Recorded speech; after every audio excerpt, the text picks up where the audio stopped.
to go? Boom. All right, price per par today. It's more than you think. Yes, we're going to learn a whole bunch of different things. We've got Jason with us today. Jason, just so you know, I don't think I've ever properly introduced Jason. So Jason has been many things here at BRS. Right now, he's largely a big part of control of the actual things that you buy here. Indeed. So what comes in, what comes out. Yep. One point was a customer service agent with this tank. Does anybody remember this tank from any of the videos? It was in a lot. It was a lot of tanks. And this actually, so this is a really good example for this series because this tank underwent 3, 4, 5, 6 different lights in its lifetime because we were testing different lights. So this is a Zeovit system. It's a 60-gallon cube. It's been on, I think in this one it's under halide. It was under LED only, T5 LED, T5 halide, and all successful with all options. All right, just want to let you know you're talking to Jason. Jason is a reefer of the people and probably sees the world very similar to the way that you guys do.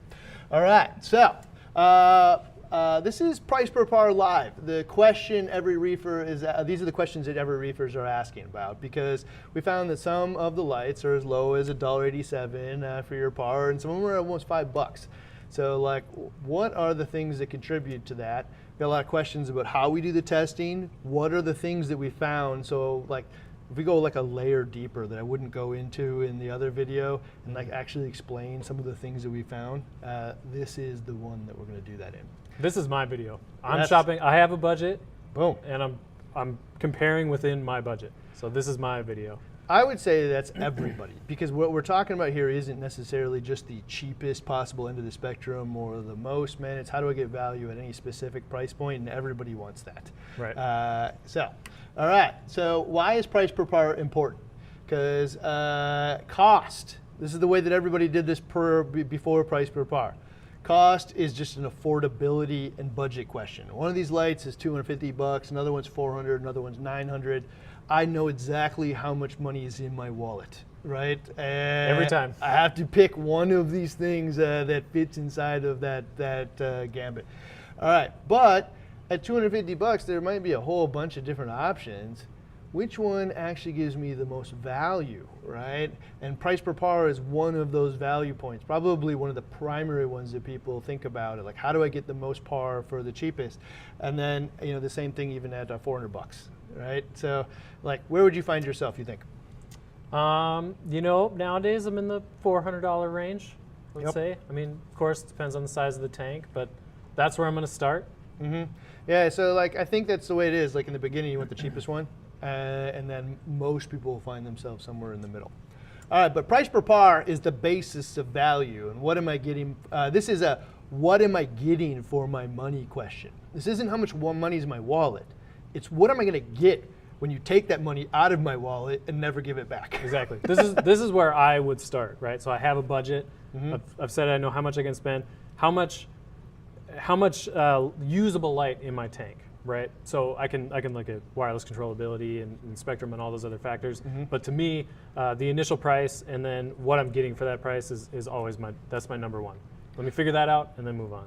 That fits because a lot of your tanks were running halides or running T5s and stuff, and you didn't see a whole lot of gadgets on your tank, like paying for apps and stuff. Nope. Right, you're paying for power. Yep, I want it to work.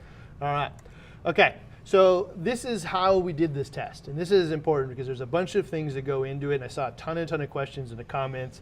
Actually, some of my sphere of influence have called me and asked me how all these things were using, or how they went.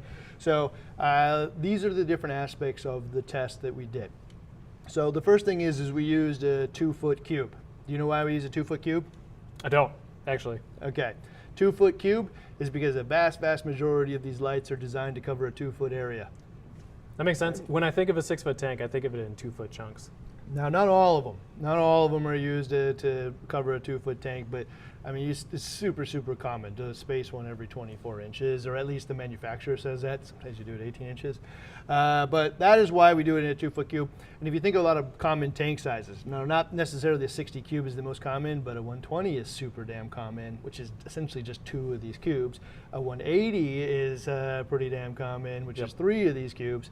And even if you get down into like the 90s, well, I can adjust my expectations for, you know, essentially shrinking it front to back, but still doing 2 feet left to right. Right. All right. We also test in water, and hopefully this comes up, but basically there's a little laser beam that's hitting the glass and then bouncing back in. So we test in water because air punishes the most desirable aspects of today's lighting techniques. So this seems counterproductive to me, so you should explain this, because I question this right away. Why air? All right, so air, when we tested, I mean, this is the way that people did this 10 years ago, right? So 10 years ago, we tested in air, we had a little grid on the ground, and we tested 20 inches of height or something above it, right? Yeah. Okay, so the problem with testing in air is like it punished lights like T5s. Even though everybody out there knew the T5s were growing SPS corals like crazy, right? Like nobody questioned whether or not these things could grow coral. They just right? work. In fact, it grows like some of the best tanks out there. But in these tests, they perform terrible. And the reason why they perform terrible was because they're so wide angle that all the white spills outside of the grid down like below it, right? But you know what performed really well at the time? Things like the AI souls, which is like little laser beams that shoot it down, little like lenses that are focusing the light down. So basically, the air test, your little grid, and you got a fixed height of 20 inches, rewards the old way of doing things, which is designing lights with lenses not to grow corals, but to beat a test, and punishes the ways that we do it today because, like, I don't want just light that's shooting out of the light itself. I mean, all these different angles of incidence that come off of all the glass, that's part of why the T5 light works so well, is because it bounces off the glass. And super wide LED lights, the way that they design now, or large grids of LED lights, that they hit the glass, they bounce back in. So we're testing in a real world environment. There's flaws with all of it because not everybody has the exact same shape and they'll reflect a little bit different. But the flaws related with this versus doing it in air, I don't even, like, air is of no value to me almost. So. Well, especially when we're talking price per par. I want to know real world how it's functioning. I'm not using my light in air anyway. Everything's got a flaw in it. This one has way less. All right. So we're also mounted at the BRS recommended optimal height. So you may have already seen that episode because it's hidden in the playlist for the some of these episodes are already released. If you go to the playlist on the Bulk Reef Supply channel, you can actually find some of them. You find this light, but haven't actually publicly released the video yet. But define the recommended height. We're not just arbitrarily like picking 8 inches, 9 inches, 20 inches, whatever. What we're doing is figuring out the right height for these lights to be able to test them. So the right height is the intersection of when we raise it up, we get better and better coverage, more even coverage. But eventually too much light spills out of the tank. Now you got too high. So it's the intersection of efficiency and good coverage and performance for biology. And so again, some of these lights really perform well 20 inches above the tank, which means that's 38 inches above if you were to add 20 inches to the bottom of it, That's just not to get to the bottom of the for tank. me. Yeah, no, nobody's gonna test that way at home. Yeah, I mean, it's going to blind you and everything. Yeah, that's We crazy. talked about that last time, but yeah, I mean, no matter how efficient it is, I don't want it in my eyes. Nobody wants that. So in this case, we're testing it not at an arbitrary 20 inches above a fixed grid. We're testing it at the right height over its intended purpose, which is a glass box. All right.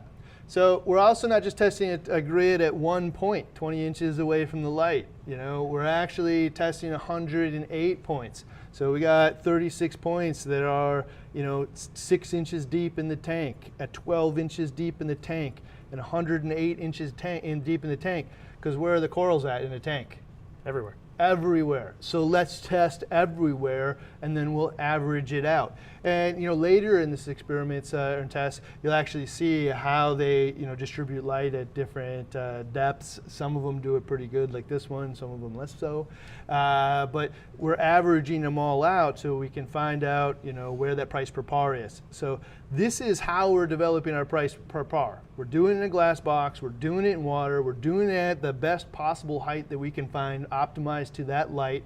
And then we're doing 108 measurements throughout the entire box to be able to come up with the total average par, and we divide that by the dollars to come up with the price per par. Oh, one other thing actually is we're testing all channels at 100% max. Do you remember what Randy and I did a few years ago on this one? I don't actually. We tested usable par, I think. Yep. Okay, that seemed like a good idea at the time because at the time, so many people were designing lights that like way too many whites in them, or Right. they were just like really oddball lights. It was more like, let's give you a smorgasbord of LEDs and you can like fix it to whatever way you want, but I'm gonna turn half of these things off to 80%, which is a Just to make the tank viewable. just to make it like viewable, Right. right? Okay, so at that time we adjusted them. This time, I had to come to the conclusion that most of today's lights have actually upped their game, and so they're usable at 100%. And end of story. Even the ones that aren't usable at 100%, we got to change that. As a hobby, we should demand that they don't have to be 100% the way that I'd actually use it, but somebody could use it that way. Yep. Right? I'm paying for it. Yeah, because some of you might like it whiter, I might like it bluer, or vice versa, and so be it. And you're going to change it a little bit. But somebody out there might say, "Oh, that looks beautiful." Yep. All right. Okay. And the reality is if we adjusted all of them, and tuned it down, because there are some lights in this group that I would turn some of these channels down.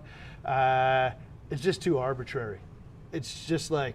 It just feels really willy-nilly that if we decided on our own to turn down the output, I'm not really getting a true price per part at that point. Right, exactly. So, I will say, when you look at the Spectrum episodes that are coming out, you can decide for yourself that it has too much or too little of some spectrum, and that, hey, combined with this data, I would probably know that I'm going to turn it down, and it will affect this. So you got to combine all this stuff together. All right.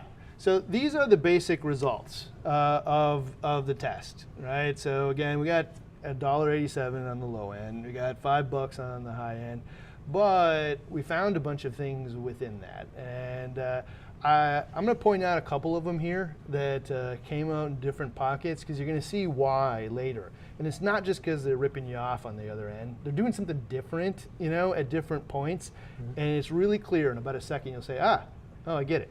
Okay, so down on this end, we have a lot of things. We have the AI blade, you have the Reef LEDs, you have actually surprisingly the Radeon XR30s as some of the lowest costs. I'll explain how that could possibly be. You're also going to see why these Reef LEDs could will be down there that low, and the AI blades. But also you're going to see on the other end, you're going to see some of the XHOs, and you're going to see the Kessels, and a really distinct reason why the Kessels might be over on this end.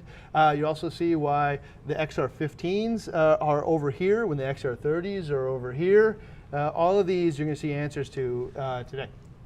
Okay, so this is another part of the basic results and related to what I just said, right? So do you know what 450 nanometer light looks like? Because it's pretty nerdy. I know it's blue. Yeah, it's blue. It's called royal blue. Does anybody have a royal blue on your channel on your LEDs? 100 out of 100 just went up. Every one of us. Everybody has royal blue.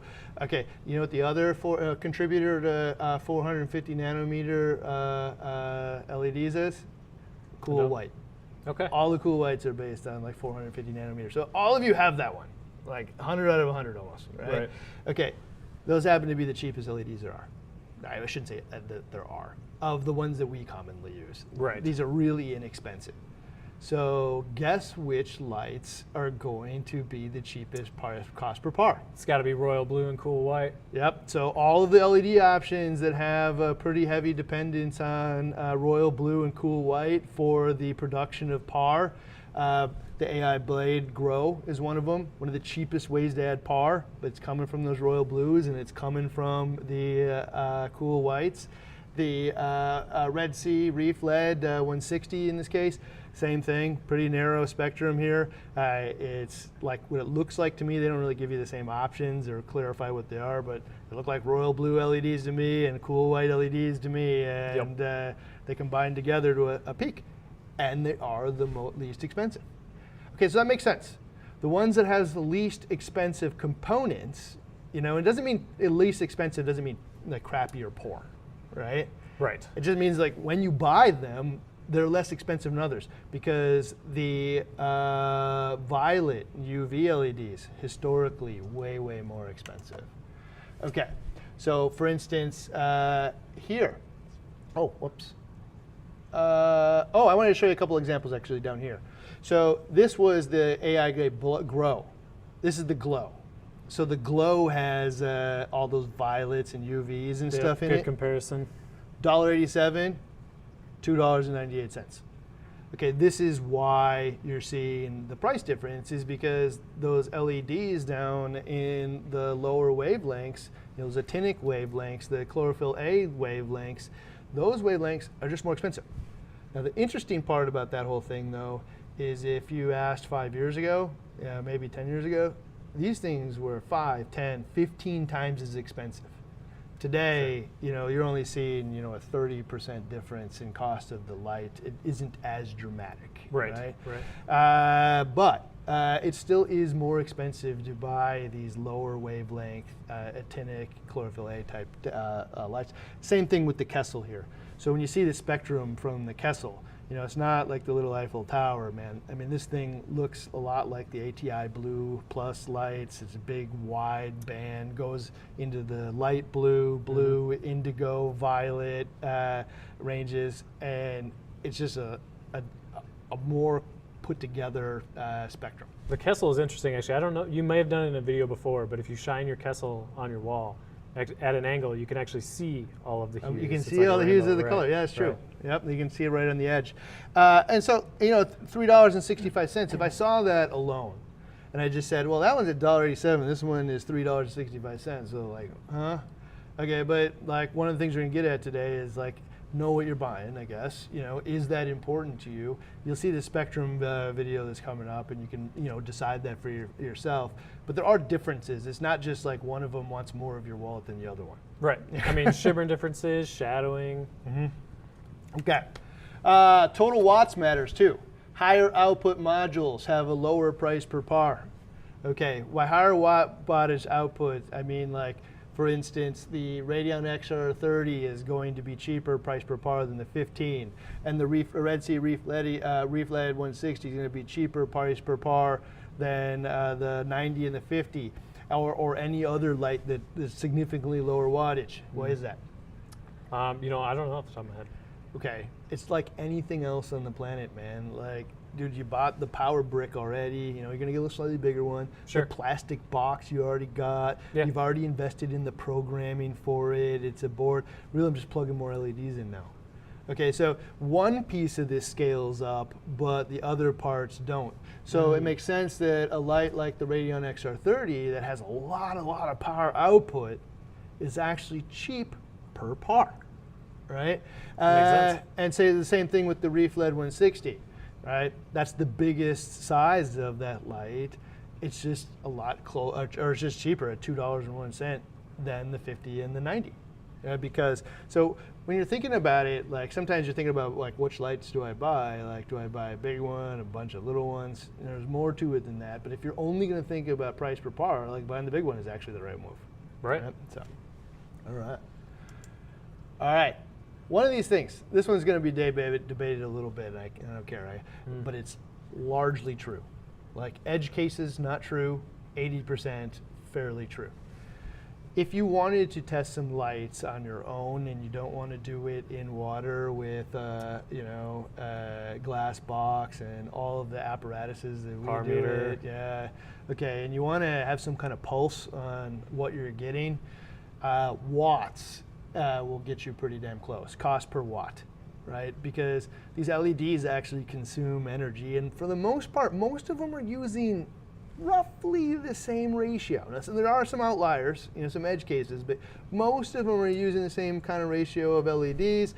And so if I'm measuring the watts at the wall, the watts that the thing actually uses versus how much it costs, this will get me pretty darn close as well. Yeah. Right? Okay, but they're not always true. Do you know why they're not always true?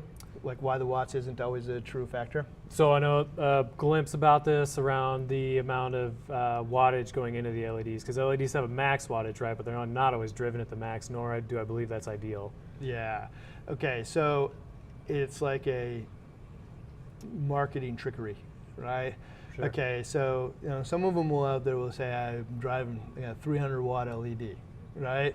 And you'll say, sweet, I paid very little money for it. It's 300 watt LED. This must have a really awesome price per par because it's got an awesome price per watt. Right. Right. Okay. But in the end, man, they actually only drive those three like 103 watt LEDs at 1 watt, which makes it a 100 watt light. Yeah, I mean, that's a huge difference, right? Like Yeah. if you're expecting a 300 watt light that's only driven at 100 watts, if I physically test it myself, Okay. I'm going to be disappointed. So I would say on the most expensive end of lights, you won't really see a lot of that. You'll usually see at the wall, right? Sure. However, at the cheapest end of the lights, things get a little shadier. Right. And so you'll see more of it as how many total watts of these LEDs, but we'll never drive them anywhere close to that. Might even be a third of that. So kind of got to look for that. You can probably Google it and find it in like your average forum. Somebody will have already tested this thing at the wall, and you can Right. probably find it in 40 seconds. So you know what it might be. But if you're looking for this information, I'll tell you that I've compared the watts to our actual like power output. And this will get you pretty darn close if you're looking at other lights or lights in the future that we maybe haven't tested. Shape of the tank when you're testing for price per par also matters. Like, can you think of why a square light might perform differently than a rectangular light? Well, I mean, it's all got to be in the reflector, right? I mean, if you have a, well, so we have right here, right? The Kessel spread out. I would assume that performs better over a rectangle. Yeah, it's a rectangular light. It's a rectangular shape, right? So what does that mean? So like this good point with the XR, or XP, or AP9X. This thing has two lights. It's inherently a rectangular shape, right? And then it actually has like little recessed reflectors in it, which send the light in a rectangular shape. And when you see the par grids that we're going to produce, it absolutely comes out in a rectangular shape, right? Well, what that means here is if I raise the light up to get good distribution in the front and the back, I'm going to have light spilling over the sides at that point. Right. And so if I got light spilling over the sides, the cost per par goes up. So it's important to note that like all of the lights that we tested in this, you have to apply some common sense to how these things work. And like if you had a rectangular shaped tank, this number might actually be a little bit lower. And by rectangular shape, man, I mean your 90s and stuff of the world, where I might put two of these things over a 90.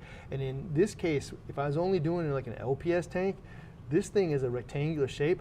I might be able to get away with one, you know, covering the whole thing. It would be mounted pretty darn high, you know, but I might be able to get close, especially if I just don't really care all that much about par in the corners and it's just kind of a, you know, Right. intermediate tank. Why not? I mean, a high light demand 40 breeder seems like the perfect option for that one. Ah, boom. Yeah, absolutely. That's a rectangular shaped tank. 3 foot. So, and it's going to keep a lot in it. The price per par would be better in that shape. Same thing though with one of the most common possible ways that we all have done this over the years and probably should stop a little bit, which is just added more and more modules over these things, because this is now a rectangular shape too. It doesn't have rectangular shape reflectors, but as I lift it up, the front and the front of the tank and the back of the tank is farther away than the edges are, right? Because I've put them up. So now I'm going to get spill out of the sides of the tank, which is going to raise the cost per par in this light. And in almost every case, when we use two of the exact same light, the price per par went up. So the price per par of two Red Sea 90s is more expensive than one. More modules because we're makes wasting some light Sure. to achieve the goal. Where that isn't true though, to the same degree, is when you add in the fill light in the front and the back. Because in this case, I got one primary light in the center, and then I add like the 3-point module or lighting, and I put front and fill light. Well, the strips, you know, whether it be a Blade or a XHO or a T5 light, whatever it is, those things are evenly illuminating the front and the back. And there's just probably like tiny little pockets on the corner or right in the middle in the corner of the top of the tank where it isn't. Right. So there's different ways to achieve the same goals and actually have a higher price per par. And if you look at some of those, they actually are. All right, another thing, man, that affects these things is that all channels at 100% max is not always 100% par. So you would think if I turned all the channels up to 100%, I'd actually have the most possible par that this thing could produce. Yep. Actually, I did. We talked about this very briefly, right? And I did. That was my answer, yes. I would assume if they were all at max, I'd have the highest amount of par. Okay, well, there are multiple options out there where that isn't the case. So the first one that most people would be familiar with would be the AI like Hydra line and now the Blade line, where you can actually overdrive some channels. And by overdrive, I don't mean like you're taking a watt or light like beyond its ability and gonna like burn out the LEDs because you're Which is what overdriving. it sounds like. It very much sounds like that, but that's not what I'm talking about. What we have is a power source that is only capable of a certain amount of power. It's 100 watts. Well, I could do 100 watts evenly amongst all of this stuff, but like, what if I just don't really want to use my reds and greens and I'm just going to crank down the royal blues a little bit? Well, now I can overdrive the UVs and the actinic lights and all that stuff. But in the same case, there are some of these things I could turn down, the lower power ones, and I could crank up the royal blues and the indigos and stuff. And now all of a sudden I'm going to get a lot more par. I shouldn't say a lot more. You're going to get more par out of that light by overdriving them. So as we configure these lights, you understand sometimes if you're right on the edge and you know full well you're buying a light like that, you can actually get more out of it than stated. Exactly. And so this actually goes back really well to our conversation last week with spectrum and being able to see certain colors, right? Mm-hmm. So if I want to increase my blues or whites or whichever color, I can decrease certain colors that are washing out, or I can increase others that are emphasizing certain colors in my coral. Mm-hmm. I think it would be super, super common for people to turn down some of the color channels, turn down the white channels, and then boost up some of the lower wavelength, like the violets and stuff. Super, super common. Mm-hmm. I think you're going to see in the future too, though, also fairly common, tune down the royal blues, because most of these lights have probably more royal blue than you actually need. Sure. And then tune up some of the lower wavelengths where the LEDs are actually more expensive, but we can drive more power to them and get the same thing without buying more LEDs. So it's funny that you say that, because after, again, last week's live, we talked about how to emphasize coral color with the sliders. Mm-hmm. That's exactly what I did. I went back to my desk, I turned down the blues a bit and turned up some other independent channels, mm-hmm. and different colors started to pop. I mean, it's fun to learn something, apply it. Right. Yeah. Okay. Also, though, I can't confirm that this is still the way it is. I suspect it probably is because I haven't heard anything different. But years ago, I tested one of the Kessel 360s. And the way that thing worked also was I tested it, just a normal like 0 to 100 color. We tested usually at about 50. Sure. And then when I turned all the lights, all the other channels, the accessory, the violet, the green, and the red, the par actually went down, right? And so the only conclusion I could come to, because I repeated it a few times, was there's a total amount of watts that's happening inside of this light, and then when I crank up the accessory channels, it's actually pulling power away from the primary channel. That would make sense, right? And it's running at, it's not cheating you because it's running at the watts that it says, mm-hmm. But at the same time, man, like I didn't know that when I was going into it. I don't know if it's still doing that today. I suspect. I have no idea. We didn't test it for that, but when we're having this conversation, there's multiple lights out there that you could actually, overdrive. So if I wanted to know that I was getting the max out of my Kessel, I might not turn some of these channels up all the way. Sure. All right. Also, even within that color band, right. To your eye, the white one looks the brightest and you would think is the highest par. That is absolutely not true. The bluest end, all the way to the blue, is often the highest par. Okay. But also, not every manufacturer prioritizes max par. And we got a ton of questions about this one, so I thought we'd dig into this a bit. But the GHL Mitris 7026, was the most expensive, I believe, price per par at $4.98. And as I was writing the script for that video, I'm like, that doesn't make any sense. Yep. It just doesn't make any sense. It doesn't match what I've heard about it. It doesn't match anything, right? Okay, but the primary reason it doesn't make any sense is because it's advertised as 200 watts or something like that, and it's about the same price as other lights that are in that similar bracket. Like it should, come out about the same, especially the watts conversation we were having, watts to par, right? Right. Okay, but it didn't come out like way, way, way higher. Did some research, found out the default setting on this thing is called high efficiency mode. So there's a high efficiency mode of this light, and there is a high output mode. Okay. Called up Vinny at GHL, asked him about it, and what he told me was they emphasize high efficiency. And not surprising, because this is a European company. Electricity in Europe is way more expensive. Sure. And not only that, I think in general, Europe is a little of a greener area than the United States. Maybe. Just is what it is.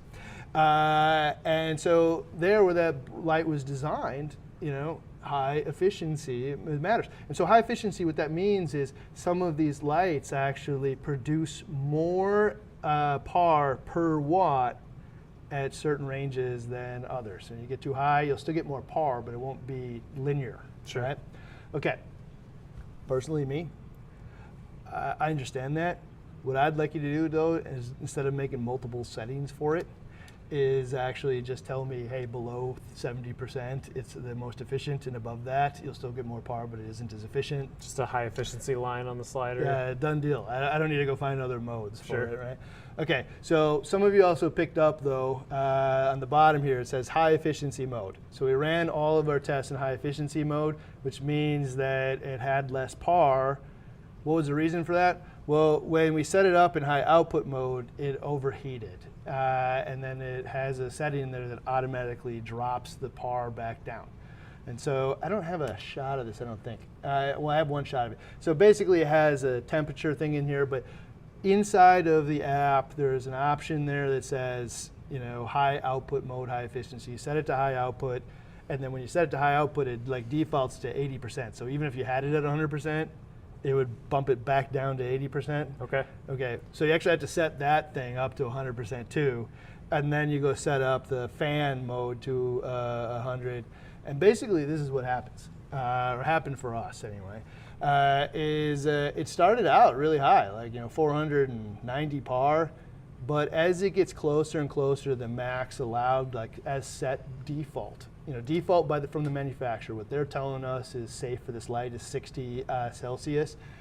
As it gets closer and closer to 60, it actually intelligently lowers the par, right? And just lowering it a little bit. But once we hit 60, man, it just drops, and 25% of the par goes down, and all of a sudden it'll stay at the right temperature. Well, and I would think of that as a feature, right? Something that I would like in my light, but I'm not going to likely be able to see the difference in that par in my tank. Very few people would ever know, because you'd test it.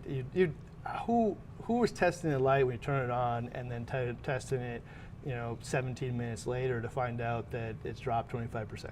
Well, I'm going to test it, I'm going to confirm, and I'm done.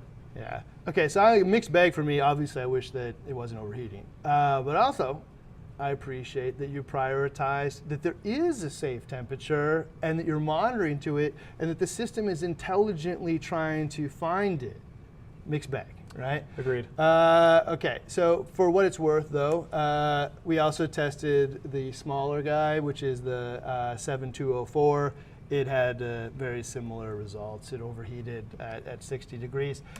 We also decided to, I don't know if this is recommended, you'd have to talk to them, but they allow you to. You can raise the max temperature inside of it to 65 degrees. And you can see that in here, and we turned it on, started at about 25 degrees Celsius, by the way. All this is in Celsius. And it tops out at 65 because it eventually just stops it from going that higher than that by reducing the par.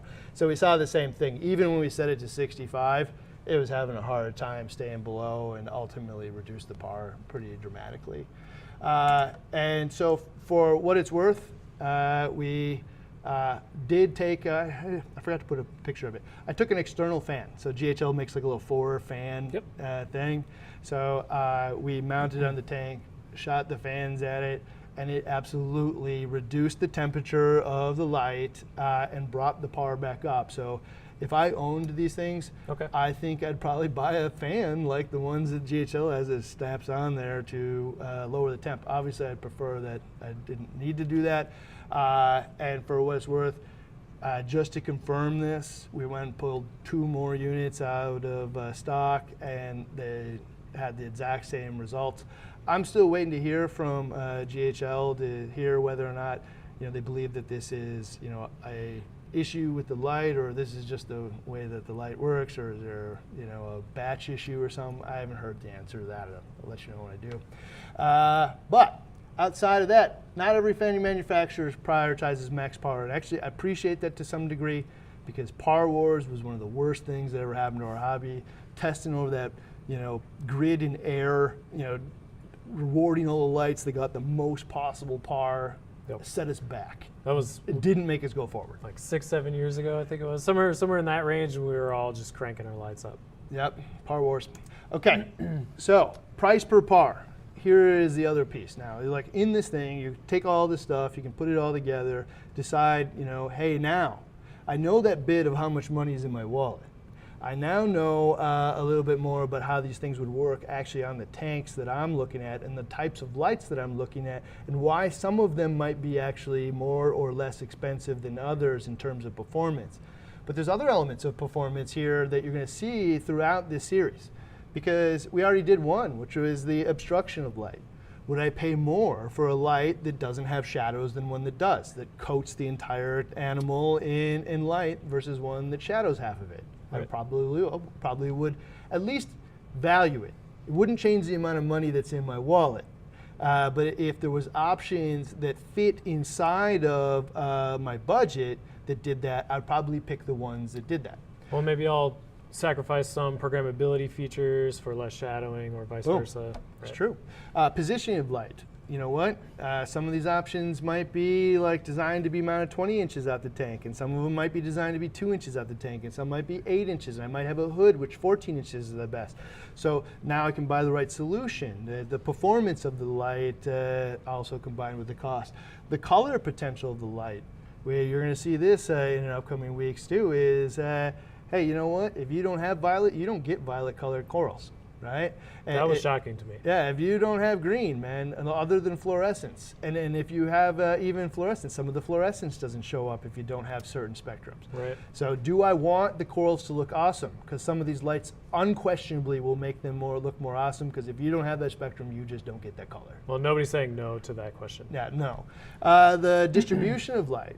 Some of them have a giant laser beam in the center, and some of them coat the light to the point where there's only like 20 par difference between the middle and the outer edge, the corner, like the furthest point from the light to the center, right? Like 20 par. Does that matter to you? Well, if all things remain the same and it's still inside of my budget, certainly matters. Would I pay extra, or would I work around that if it doesn't fit my budget? But at least I'm making an intelligent decision. Use of light. This is one, man, that I don't think that very few people think about. We're all tied to our brands. You love Radions, you love Kessels, you love Reef breeders, you love HXOs, you like whatever it might be. Mm-hmm. And people ask you, what do you get? And well, the brand I love. But I just want an LPS tank. Buying a XR30 Radion to cover up a handful of mushrooms is a giant mistake. That's just a big waste of money. Right? Could be, depending on radios, right? I get wireless programmability, so there's a lot of factors there. Agreed, it's overkill, right? But maybe in one factor, I don't know if we've hit at all, is it's got to look good in my house. My tank needs to look good, and I want a sleek fixture, or I want the small form factor of a Kessel. That's one of the things that we haven't hit on here is does it look good externally? And that matters to me, but I don't know how much it matters to everybody else. You guys should chime in. But I know mounting height stuff, if there's any manufacturers listening to this, you should know this 100%.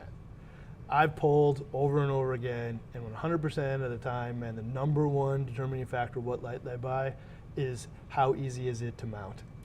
That's a good point. The more mounting options you have, the more lights that people will buy. Well, it's very unlikely I'm going to hang it from a ceiling.